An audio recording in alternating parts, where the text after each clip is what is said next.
The year is 604 AD. A chill wind whips across the wild Northumbrian landscape. In a world of mist-shrouded forests and windswept hills, a king is born.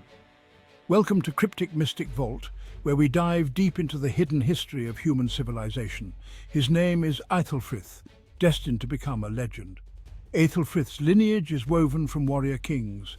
He is the grandson of Ida, the first king of Bernicia.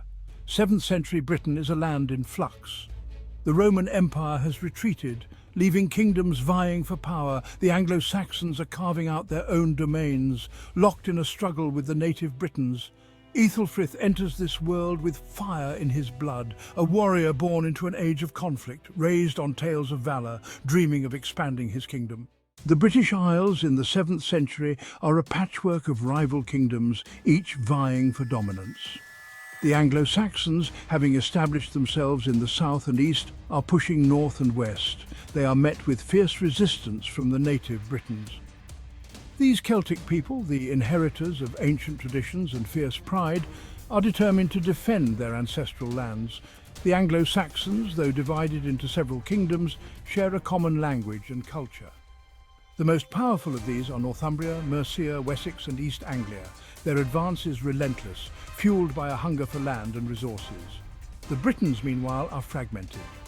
Their kingdoms, such as Rheged, Strathclyde and those in Wales, are often at odds with each other. This disunity weakens their resistance to the Anglo-Saxon threat. Aethelfrith emerges in this chaotic landscape as a formidable warrior king.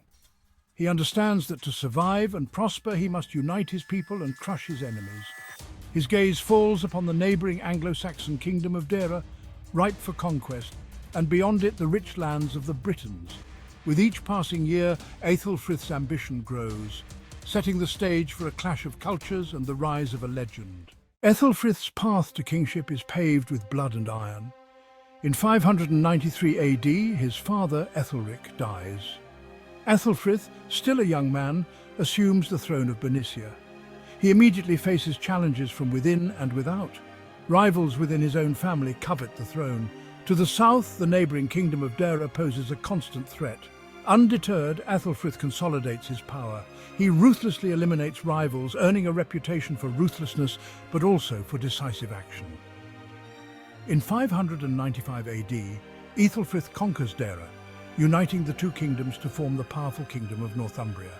He becomes the first ruler of this newly forged realm, a land stretching from the Humber to the Firth of Forth.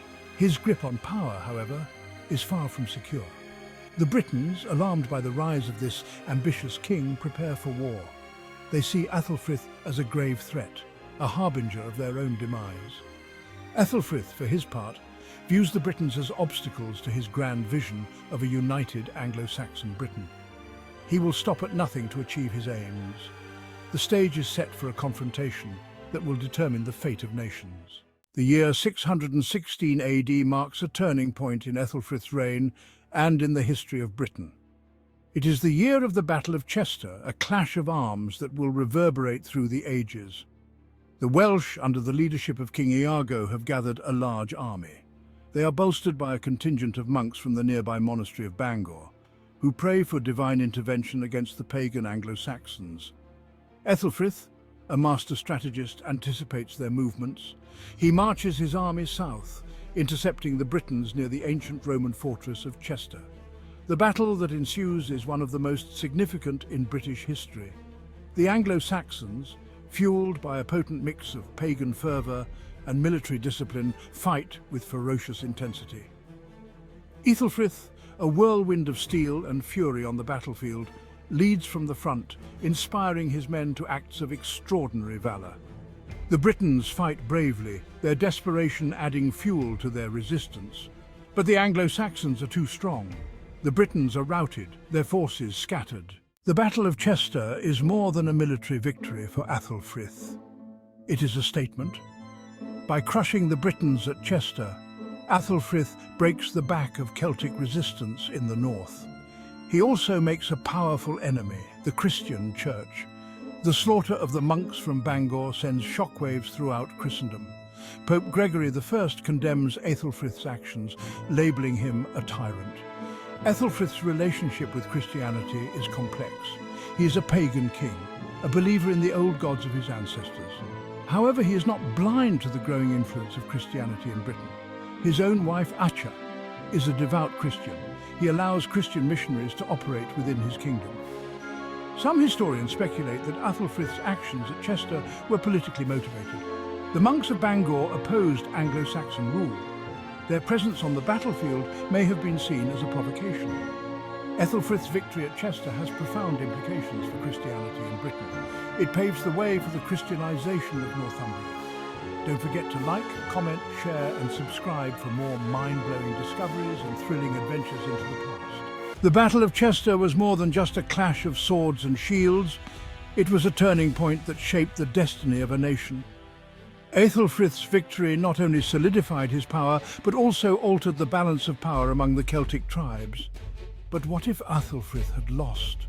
What if the Celts had regained control? Imagine a Britain where the Celts, buoyed by their victory, pushed back against the Anglo-Saxon advance. The landscape of power would have shifted dramatically. The Christian Church, already wary of Aethelfrith's pagan ways, might have found a stronger foothold in a Celtic-dominated Britain. The monks of Bangor, instead of being massacred, could have become martyrs and symbols of resistance, rallying more support for the Christian cause. Aethelfrith's defeat could have led to a resurgence of Celtic culture and traditions, perhaps delaying the Christianization of Northumbria by decades. The political alliances, the cultural exchanges, and even the language spoken in Britain might have been radically different. But history, as we know, took another path.